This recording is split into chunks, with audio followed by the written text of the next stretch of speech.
السلام علیکم ورحمۃ اللہ وبرکاتہ۔ الحمدللہ والصلاة والسلام علی رسول اللہ وبعد۔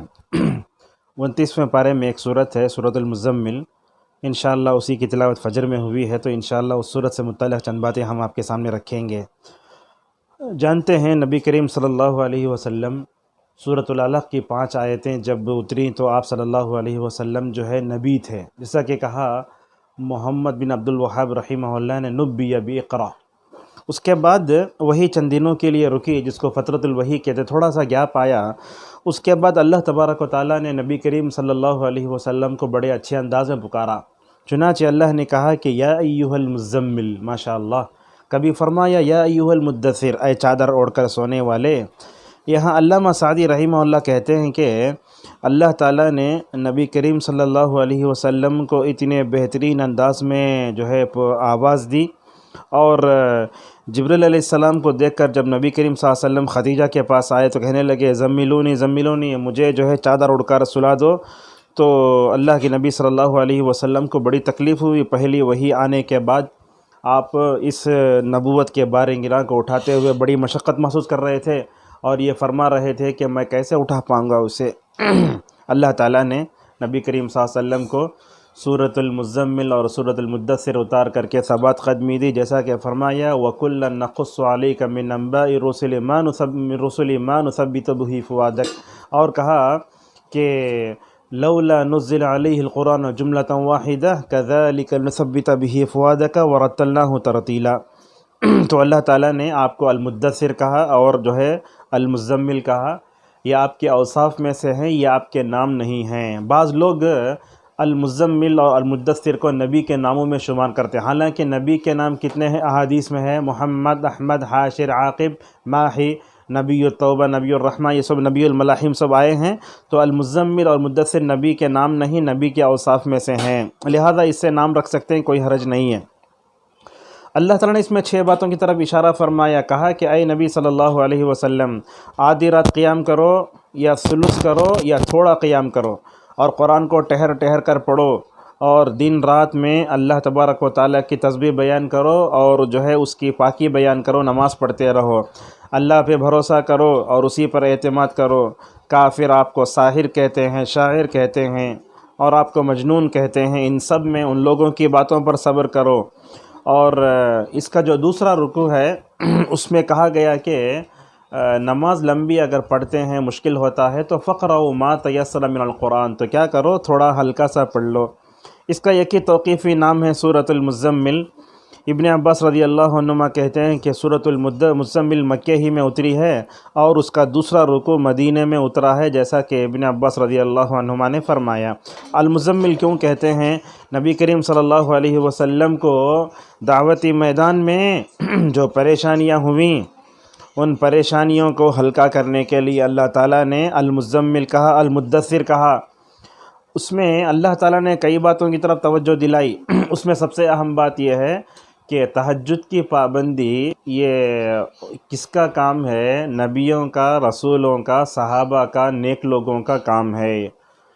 مشکل والے اوقات میں، مشکل ترین گھڑی میں اللہ کی طرف لوٹنا اور تہجد کی پابندی کرنا اور اپنے آپ کو ہلکا کرنا، یہ تہجد سے ہی ہو سکتا ہے۔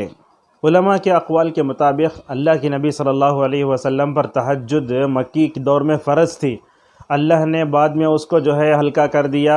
وَمِنَ اللَّيْلِ فَتَهَجَّدْ بِهِ نَافِلَةً لَكَ، اللہ کے نبی صلی اللہ علیہ وسلم بھی تہجد کا اہتمام کرتے تھے، اور اپنے صحابہ کو بھی اس کی طرف توجہ دلاتے تھے۔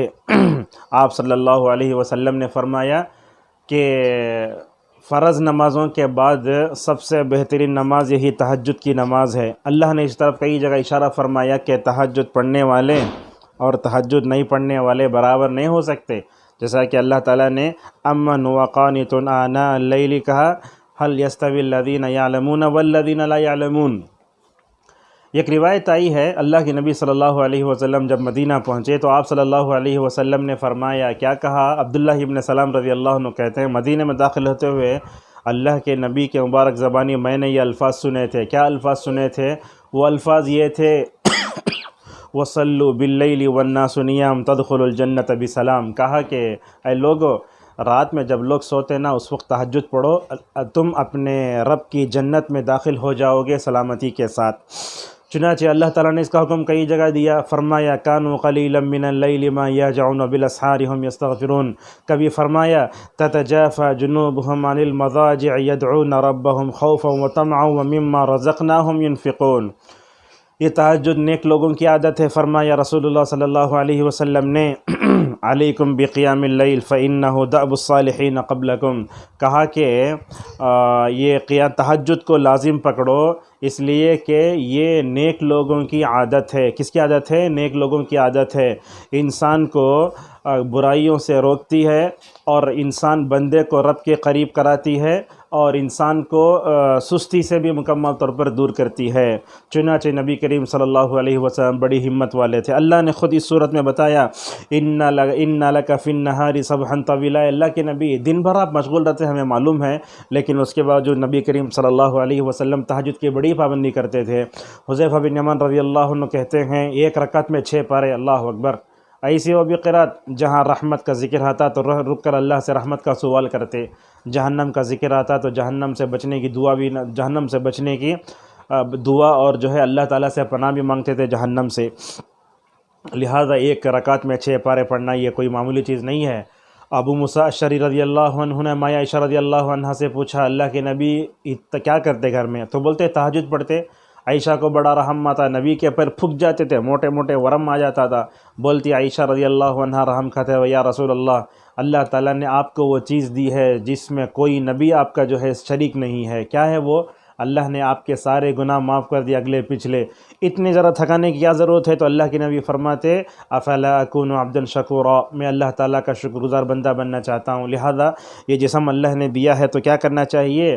اللہ تعالیٰ نے یہ جو ہمیں جسم دیا ہے، اس جسم کو، اس کے سارے اعضاء کو اللہ تعالیٰ کی رضا کے لیے استعمال کرنا چاہیے، جیسا کہ اللہ کے نبی صلی اللہ علیہ وسلم نے ایک حدیث قدسی میں کہا بندہ نوافل کے ذریعے میرے قریب ہوتے رہتا ہے تو میں اس سے محبت کرنے لگتا ہوں، میں اس کا کان بنتا ہوں جس کے ذریعے وہ سنتا ہے، میں اس کا ہاتھ بنتا ہوں جس کے ذریعے وہ پکڑتا ہے، میں اس کا پیر بنتا ہوں جس کے ذریعے وہ چلتا ہے۔ کیا مطلب ہے؟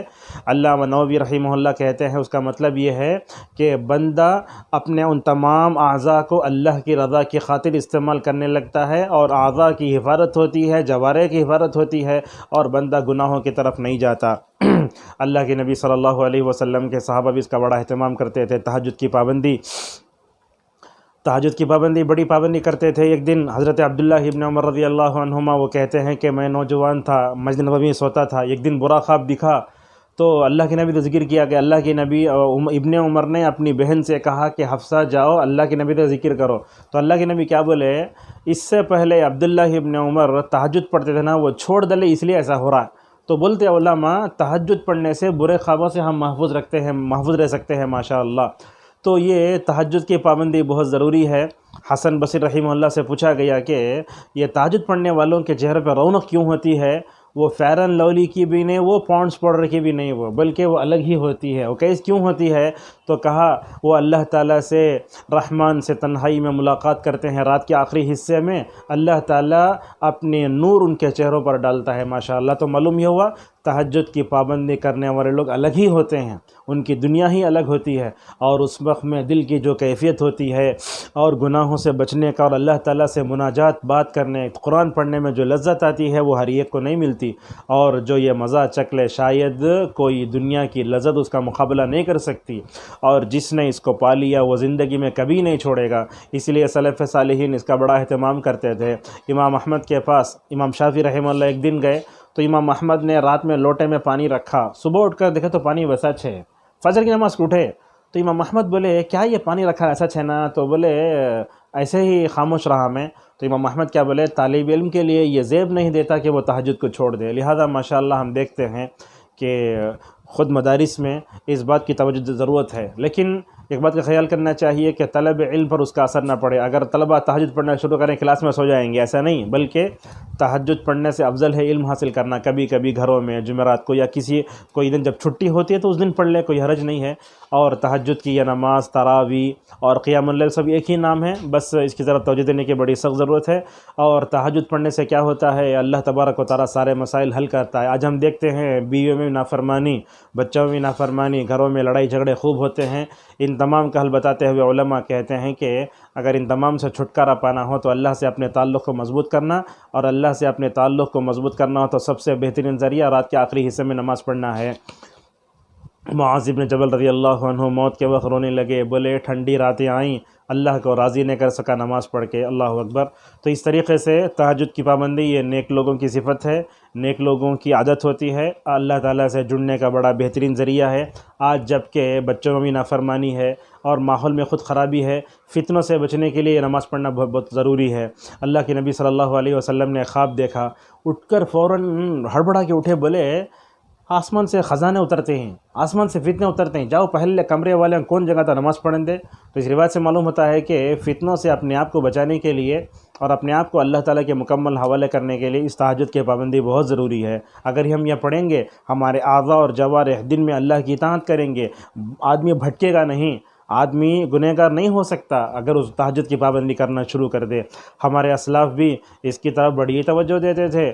ایک دن سفیان ثوری رحمہ اللہ نے ایک آدمی کو دیکھا کہ وہ رو رہا ہے، بولے ریاکار، اللہ تعالیٰ کو دکھاوے کے، اللہ کو خوش کرنے کے لیے نہیں، دکھاوے کے لیے رو رہا ہے. تو کسی کی بھی دینداری پر اور اللہ سے تعلق پر حملہ نہیں کر سکتے. بولے وہ نیک آدمی رو رہا تھا، اللہ کے خاطر روتا، بولے حرمت من قیام اللیل 6 اشہر، میں تہجد سے 6 مہینے تک محروم کر دیا گیا. اگر اللہ تعالیٰ آپ کو اپنے سامنے کھڑے ہونے کی توفیق دیتا ہے تو سمجھو آپ اللہ کے نیک بندے ہیں. اگر آپ چاہتے ہوئے بھی نماز نہیں پڑھتے تو سمجھ جاؤ اللہ تعالیٰ آپ سے جو ہے ناراض ہے. لہذا تہجد کی پابندی کریں، تہجد کی عادت ڈالیں اور اللہ تعالیٰ سے قریب ہوں. اور ایسے وقت میں کھڑے ہو کر نماز پڑھنے میں بڑا مزہ آتا ہے. خصوصاً آپ دیکھیں گے حرمین وغیرہ میں رمضان کا آخری عشرے میں تو تہجد کی پابندی ہوتی ہے، تو ماشاءاللہ سدیس اور شریم کی تلاوت مطاف میں سننے کا مزہ ہی بڑا اور تھا. 2001 سے 2005 2007 تک کی تقریباً ہمارے جو مدینے میں 4-5 سال گزرے، اس دوران ہر رات جو رات رمضان کا آخری عشرہ جاتے تھے مکہ. ماشاءاللہ وہ بھی حلاوت اور وہ منظر ابھی بھی آنکھوں میں یاد کرتے ہیں تو مکمل طور پر جو ہے خوشی ہوتی ہے. یہ تہجد کی پابندی کریں اور تہجد کی پابندی کے ساتھ ساتھ مکمل طور پر جو ہے ہم اللہ تعالیٰ سے قریب ہوں. نبی کریم صلی اللہ علیہ وسلم مکے میں پریشان تھے، کفار مکہ آپ کو پریشان کرتے، شاعر بولتے، ساحر بولتے، مجنون بولتے، کیا بولتے. اللہ نے کہا کہ اے محمد صلی اللہ علیہ وسلم، ان تمام اعتراضات اور ان تمام جو ہے ٹینشن سے اگر آپ یہ کرنا چاہتے ہیں، کامیاب ہونا، نجات پانا چاہتے ہیں تو تہجد کی پابندی کرو. تو معلوم ہوا یہ تہجد ٹینشن کو دور کرتا ہے، پرسکون زندگی دیتا ہے، اطمینان والی زندگی دیتا ہے، راحت والے زندگی دیتا ہے. اور علماء نے خوشگوار اور پرسکون زندگی کے جو اوصاف بیان فرمائے اس میں قیام اللیل بھی ہے، جو تہجد کی نماز سے پڑھی جاتی ہے. اس میں جو قرآن پڑھا جاتا ہے اس میں مکمل طور پر حصہ لینا چاہیے. اور ٹینشن سے اپنے آپ کو بچانے کے لیے قرآن کی تلاوت، تہجد، صبح شام اللہ کا ذکر، تسبیح، اللہ پہ بھروسہ. اور کوئی بھی بات کیا بھی بولے تو دل کو نہیں لگانا، بولنا اللہ پہ چھوڑ دینا، اللہ تعالیٰ دیکھ لیتا. جسے کہا وَاصْبِرْ عَلَىٰ مَا يَقُولُونَ، دیکھو اللہ کے نبی اللہ کے معاملے حوالے کر دیے. جیسا کہ رجل مومن نے بھی کہا موسیٰ کے فرعون کے خاندان والے جو تھا، وَأُفَوِّضُ أَمْرِي إِلَى اللَّهِ إِنَّ اللَّهَ بَصِيرٌ بِالْعِبَادِ. اور اللہ تعالیٰ نے اس میں یہ بھی بتایا، دیکھو جو لوگ آپ کی دعوت سے اعراض کرتے ہیں ان کا کیا انجام ہوگا. اور ڈرایا گیا حضرت موسیٰ علیہ السلام کو ذکر کر کے، دیکھو اے اللہ کے نبی، موسیٰ جیسا صبر کرو تم بھی صبر کرو، جیسا فرعون نے موسیٰ کی نافرمانی کی. نہ اے کفار مکہ کان کھول کر سن لو، اگر تم بھی موسیٰ کی نافرمانی، اگر تم بھی رسول اللہ صلی اللہ علیہ وسلم کی نافرمانی کرو گے تو تم کو ویسے ہی انجام سے دوچار ہونا پڑے گا جیسا جو ہے فرعون اور اس کا لشکر ہوا تھا.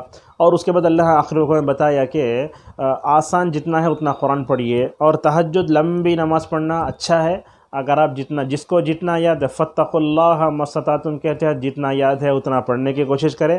اور اللہ نے اس میں بھی فرمایا کہ بیمار بھی ہوں گے، سفر بھی کریں گے، مگر تہجد کو کبھی نہ چھوڑنا ہی بہتر ہے.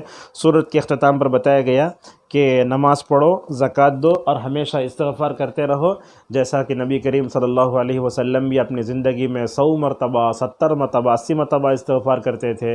امام حسن بصری رحمہ اللہ کہتے ہیں بازار میں رہو، گھر میں رہو، مجلس میں رہو، مسجد میں رہو، راستوں پر رہو، استغفار کو کبھی نہ چھوڑو۔ یہی وہ استغفار ہے جو بندوں کی دنیا کو بدل دیتا ہے اور انسان کے لیے اللہ تعالیٰ سے عذاب سے بچنے کی ایک ڈھال ہے۔ اللہ تعالیٰ نے فرمایا کہ اے اللہ کے نبی، آپ جب تک مکے میں ہیں ہم کیا عذاب دیں گے کفار مکے والوں کو؟ آپ ہیں اور استغفار کر رہے ہیں۔ ابن عباس فرماتے اللہ کے نبی کا انتقال ہوا سو ہوا، مگر عذاب سے بچنے کے لیے آج بھی ہمارے پاس استغفار ہے، ہم استغفار کریں، نماز کے بعد استغفر اللہ پڑھیں، اور اسی طریقے سے جو ہے جس کو کہا گیا اس کو بولتے ہیں استغفار، سید الاستغفار، اللہم انت ربی لا الہ الا انت خلقتنی وانا علی عبدک وعہدک ما استطعت اعوذ بک من شر ما صنعت وابوء بنعمتی، وہ جو لمبی دعا ہے۔ شداد ابن اوس رضی اللہ عنہ کہتے ہیں صبح پڑھا شام مرا تو جنتی ہے، اگر شام پڑھا صبح تک رہا تو وہ جنتی ہے ماشاءاللہ۔ تو استغفار کریں، اور ہر مجلس میں جب بھی ختم ہوئے تو استغفار کی دعا پڑھ کے اٹھیں، سبحانک اللہ بحمدک اشہد ان لا الہ الا انت استغفرک واتوب الیک۔ عبداللہ ابن عمر رضی اللہ عنہما فرماتے ہیں کہ رسول اکرم صلی اللہ علیہ وسلم کی مجلس میں یہ دعا بہت میں سنتا تھا۔ وہ دعا کیا ہے؟ رب اغفر لی وتب علی انک انت التواب الغفور۔